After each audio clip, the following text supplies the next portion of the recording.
%82, fizikide %68. Burası kamu hizmetleri sektörü yatırımları için 1 milyar 700 milyon TL harcama yapılmış olup yatırım harcamalarında %13.81 paya sahip olan tarım sektöründe 1 milyar 294 milyon TL, yaklaşık 11.20 paya sahip olan eğitim sektöründe 1 milyar 50 milyon TL harcama gerçekleştirilmiştir.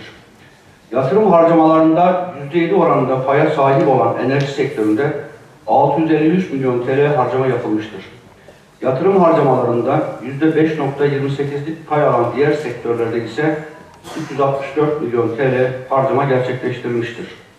Bütün kamu kurum ve kuruluşlarımızın tam bir uyum içinde, işbirliği içinde yatırım ve hizmetleri etkin bir şekilde yürüteceklerine inancım tamdır. Yıl sonuna yaklaştığımız bu dönemde özellikle yatırımcı kuruluşlarımızın kendilerine tahsis edilen ödenekleri süratle hizmete döndürülmesinin önemini bir kez daha hatırlatmak istiyorum.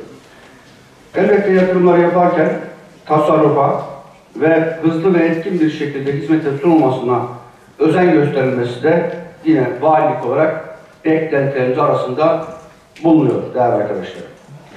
Bir kez daha başta Sayın Cumhurbaşkanımız olmak üzere bakanlarımıza, yatırımcı kuruluşlarımıza ve ilimize emek veren işçisinden mühendisine ve kamu yöneticilerine ve katılan herkese bir kez daha şükranlarımı sunuyorum. Ve 2024 yılı sonuna kadar da bu ödeneklerin süratle hizmete döneceğine olan inancımı sizlerle bir kez daha paylaşmak istiyor ve hepinize başarılar diliyorum değerli arkadaşlar.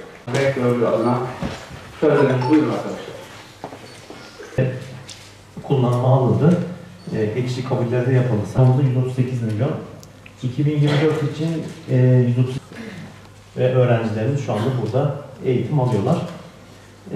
Yeni başlayan projemiz, bu projemiz de hemen hemen tamamlandı. Şu anda kesin kabul edildi.